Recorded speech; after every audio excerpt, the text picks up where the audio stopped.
Bismillahirrahmanirrahim. Assalamualaikum warahmatullahi wabarakatuh.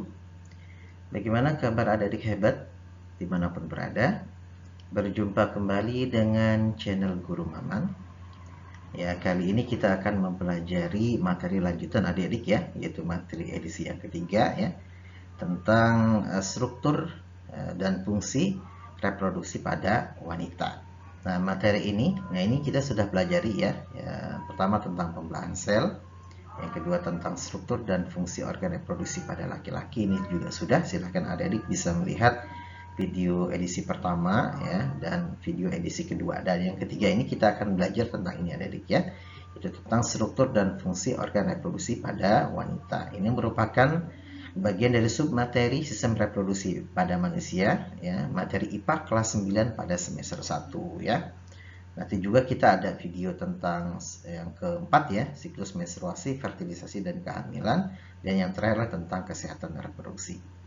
Baik, adik-adik, kita akan mulai pembahasan kita tentang struktur dan fungsi organ reproduksi pada wanita. Nah, sebelum kita mempelajari tentang struktur dan fungsi organ reproduksi wanita ini, adik-adik, perlu kita ingatkan kembali, kita luruskan ya, bahwa tujuan kita mempelajari tentang struktur dan fungsi organ reproduksi pada wanita adalah yang pertama, agar kita mengetahui ya struktur dan fungsi organ-organ yang dimiliki oleh kita ya, khususnya mungkin bagi adik-adik yang putri ya, remaja putri ya, adik-adik para pelajar putri ya. Tentunya kita mengetahui organ ya, struktur dan fungsi organ reproduksi kita. Nah, setelah kita mengetahuinya, tentunya kita yang kedua adalah kita bisa menjaga kesehatan sistem reproduksi tersebut ya. Karena ini merupakan organ yang vital ya, dan ini organ penting yang memang kita perlu jaga dengan baik gitu ya. Oke, baik adik-adik, kita akan mulai. Nah, bicara tentang struktur dan fungsi organ reproduksi pada wanita ini, kita akan membicarakan dua hal ya adik-adik ya. Yang pertama adalah kita akan belajar tentang organ reproduksi yang terlibat. Nanti kita lihat ada berapa sih organ reproduksi yang terlibat ya di dalam struktur dan fungsi organ reproduksi pada wanita ya.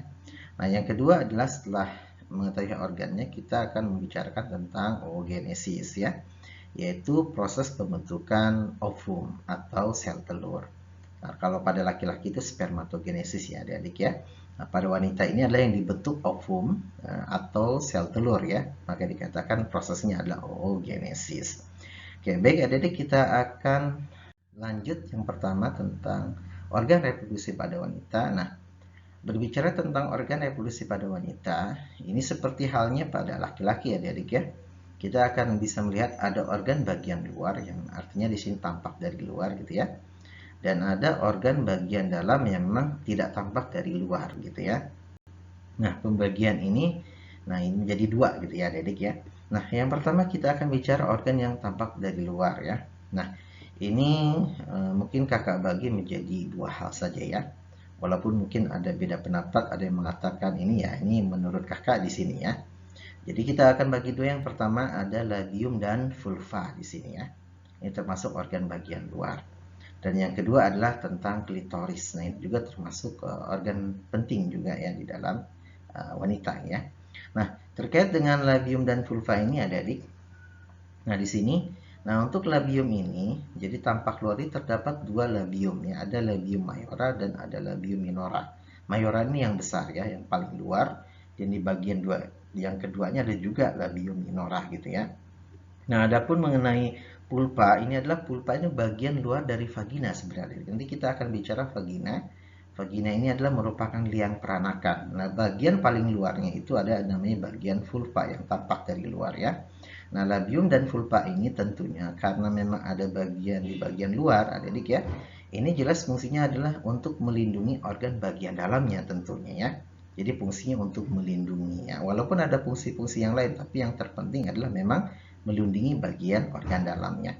Nah, di sini juga di bagian luar ini juga adik-adik pada wanita ini ada 3 saluran utama ya.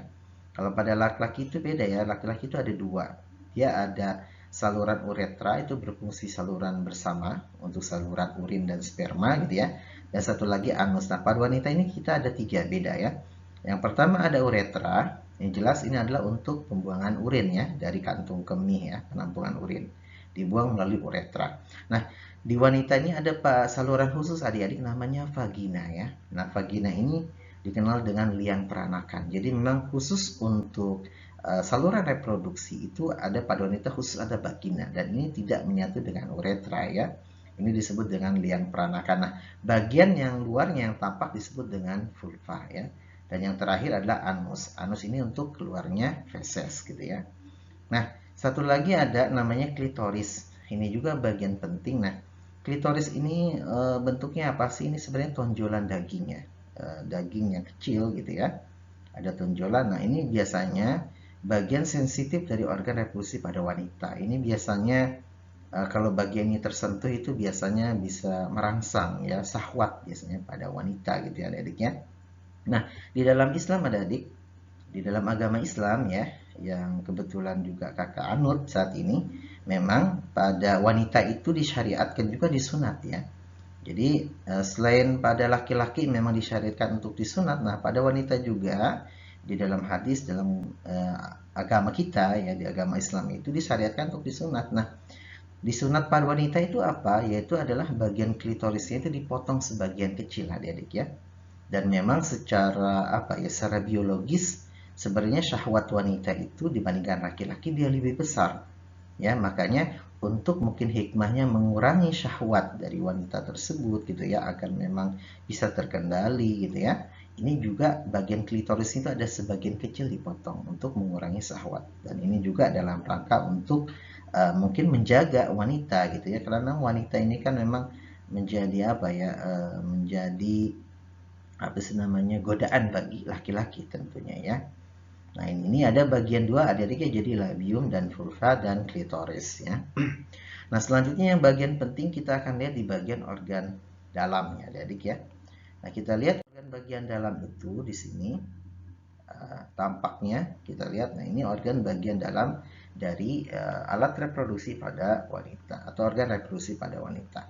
Nah, ini memang bagian di sini bagian terpenting ya, khususnya pada wanita karena ini keberlangsungan untuk keturunan anak ini terjadi di sini ya, di tubuh wanita ya. Nah, kita lihat satu-satu adik. Yang pertama adalah organ ini itu adalah ovarium ya. Ini ovarium. Nah, ovarium ini kita bisa katakan adalah pabriknya sel telur atau ya ovum gitu ya. Makanya namanya ovarium ya.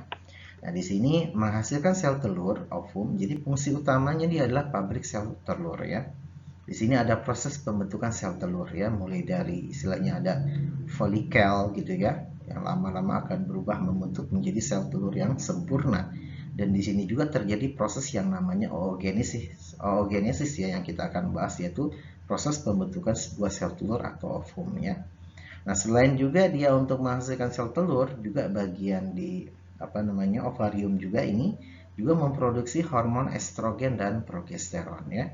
Jadi hormon estrogen dan progesteron ini juga penting di dalam proses nanti ya, proses-proses penting yang terjadi di dalam apa namanya siklus reproduksi pada wanita. Nanti kita lihat ya. Dan selain itu juga hormon estrogen dan progesteron juga hormon khusus hanya pada wanita. Tentunya bisa juga menyebabkan pertumbuhan sekunder pada wanita ya. Nah, salah satunya tumbuh payudara yang makin membesar gitu, yang tampak jelas gitu ya. Panggulnya membesar, kulitnya halus, suaranya berubah dan sebagainya. Nah, ini di ovarium. Nah, ovarium juga ada peristiwa penting di sini adik-adik ya. Jadi, ada peristiwa namanya ovulasi. Jadi, ovulasi ini yaitu lepasnya sel telur dari ovarium ke dalam saluran telur atau oviduk.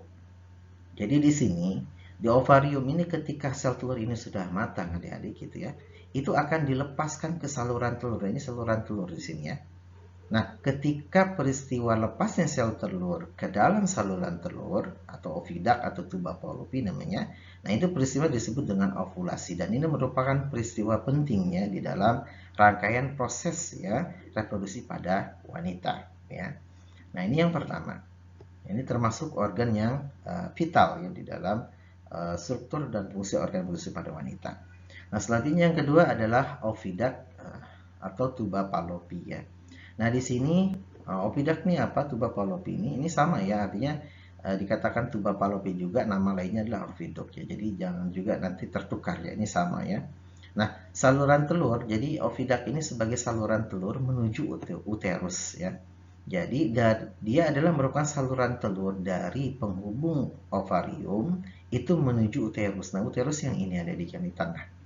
Nah, jadi ovarium sampai ke uterus itu ada saluran penghubung, namanya saluran telur ya, oviduk atau tuba Fallopi ya. Dan ini merupakan salur penghubung antara ovarium dengan uterus. Uterus ini nama lainnya rahim ya. Nah, di sini juga ada peristiwa penting adik-adik terjadi di dalam saluran telur atau oviduct atau tuba Fallopi, yaitu tempat terjadinya fertilisasi. Jadi fertilisasi itu apa? Pembuahan. Pembuahan apa? Yaitu sel telur itu dibuahi oleh sel sperma. Nah, proses fertilisasi pembuahan ini terjadi di sepanjang saluran telur adik-adik. Dan umumnya memang berdasarkan penelitian, jadi proses pembuahan fertilisasi di mana sel telur dibuah oleh sperma itu umumnya di sepertiga saluran telur di sini. Ya, yaitu di sepertiga saluran oviduct atau sepertiga saluran tuba Fallopi. Nah, di sini di sepertiga ini adik-adik. Jadi kalau seandainya di sini ada telur yang dilepaskan setelah terjadi ovulasi di sini dan ada sperma yang masuk, jadi sperma ini jauh bergeraknya dari bagian ini vagina naik gitu ya terus sampai dia harus mampu berenang sampai ke sini. Nah, dia ternyata bisa mampu membuahi sebuah sel telur, maka di sini terjadi namanya fertilisasi pembuahan. Nah, setelah pembuahan berarti di sini akan mengalami perubahan menjadi zigot, morula, blastula, gastrula ya. Itu yang disebut dengan embriologi pada manusia ya. Berarti situ terjadi proses pembentukan manusia ya. Berarti terjadi proses kehamilan gitu ya. Gitu ya. Tapi di sini juga nanti kalau sel telur ini di sini berjalan tidak dibuahi ya tetap dia berjalan, dia akan menuju ke uterus tetapnya gitu ya. Oke, baik. Baik adik-adik, ini adalah saluran oviduct atau tuba Fallopi. Nah, selanjutnya di sini juga ada di ujung saluran tuba Fallopi yang dekat dengan ovarium ini ya. Itu ada infundibulum. Nah, infundibulum itu berupa corong sebenarnya. Jadi di ujung saluran telur ini seperti corong dan ujung itu ada jari-jarinya seperti jari-jarinya untuk menangkap ketika sel telur itu dilepaskan oleh ovarium ketika peristiwa ovulasi. Maka di sini juga fungsinya sebagai tempat untuk menangkap sel telur ya atau ovum saat terjadi ovulasi. Tadi ovulasi adalah peristiwa lepasnya sel telur di ovarium menuju ke saluran telur itu ditangkap oleh bagian infundibulum ya. Dan infundibulum ini memiliki bagian lengan-lengan ujungnya itu untuk menangkap, fungsinya itu memiliki namanya fimbriae ya. Nah, di sini fungsinya untuk membantu saluran telur ya untuk menangkap sel telur yang dilepaskan oleh ovarium. Oke, baik, selanjutnya yang keempat, ini termasuk organ vital juga adik-adik ya, adalah uterus. Nama lainnya adalah rahim di sini ya. Jadi uterus itu nama lainnya rahim itu adik-adik ya. Nah, di sini rahim ini adik-adik ini penting. Untuk apa rahim ini? Sebagai tempat menempelnya sel telur ya. Jadi sel telur ini adik-adik ketika sel telur itu berjalan, terlepas itu dibuahi atau tidak di saluran telur, dia akan tetap menempel ke bagian uterus. Nah, uterus ini yang segitiganya adik-adik ya. Dan ini lapisannya biasanya dia menebal. Jadi pada saat terjadi ovulasi, maka secara otomatis nanti hormon estrogen dan progesteron itu akan memperdebal dinding dari uterus ini yang berupa darah, jaringan-jaringan darah gitu ya. Untuk persiapan apa? Untuk persiapan kedatangan tamu yaitu sebuah sel telur. Dia untuk menempel. Nanti sel telur itu bisa menempel di bagian kanan di sini, dinding uterusnya, bisa juga di sebelah kiri gitu ya, bisa juga di sebelah atas nempelnya.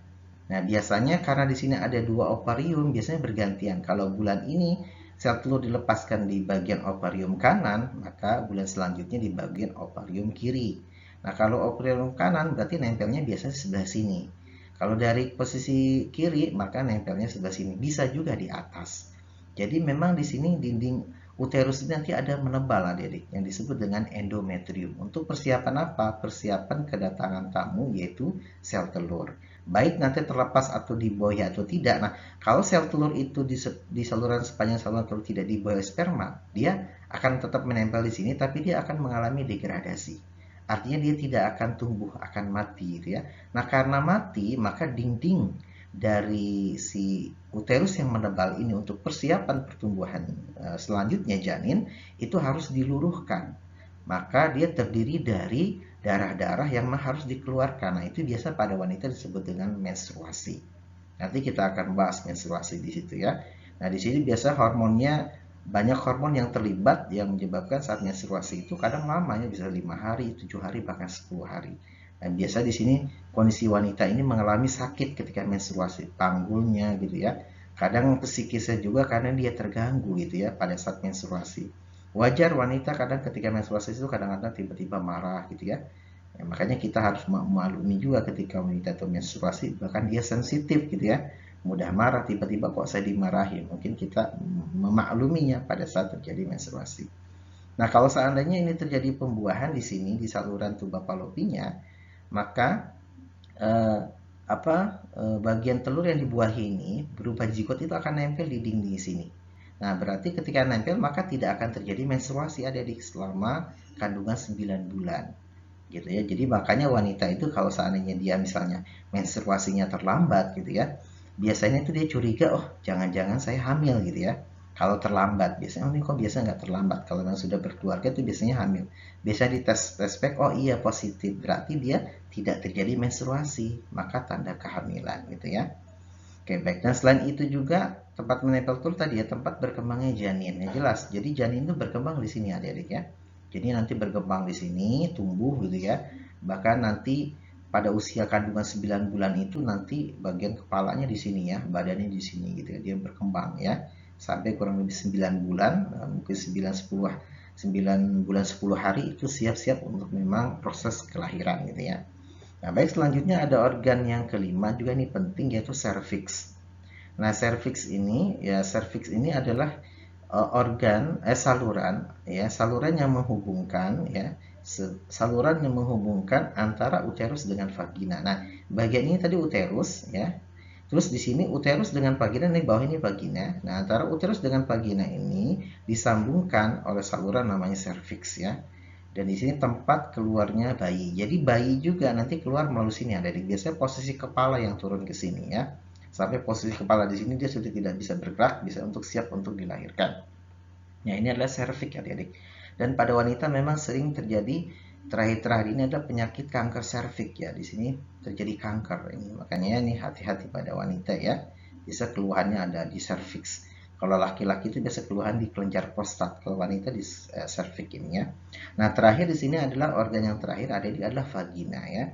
Nah, vagina ini merupakan disebut juga sebagai liang peranakan. Jadi sebagai tempat keluarnya bayi. Jadi bayi itu akan dikeluarkan di sini sebagai liang peranakan. Jadi antum ketika saat lahir dari kandungan ibu itu keluarnya melalui ini. Di vagina ini disebut dengan liang peranakan gitu ya. Selain juga liang peranakan dia keluarnya darah. Jadi darah menstruasi yang tadi itu ya. Yang tadi luruh, yang telur tidak dibuahi juga akan dikeluarkan melalui vagina ya. Dan juga tempat masuknya sperma. Jadi sperma juga masuk di sini adik-adik ya. Dan ketika sperma itu masuk di sini, mungkin jumlahnya jutaan gitu ya, bahkan jutaan ya. Mungkin ketika sperma masuk sini juga bisa, walaupun jutaan bisa mati ya. Nah, dia juga memang harus bergerak yang memang jaraknya jauh sekali adik-adik ya. Jadi memang penuh rintangan, penuh perjuangan sperma ini. Jadi hanya sperma-sperma yang unggul sajalah yang mampu membuahi sebuah sel telur yang jaraknya jauh, yang adanya di sepertiga saluran tuba falopi. Jadi ini memang perjuangannya berat ya. Gitu. Nanti kita lihat itu ya. Jadi perjuangannya berat. Jadi hanya sperma-sperma yang unggul ya.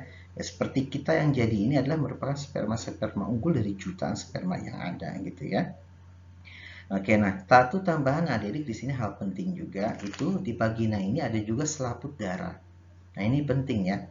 Nah selaput darah itu apa? Mungkin kalau kakak ibaratkan gitu, selaput darah itu adalah ibaratnya kalau kita beli handphone adik-adik ya.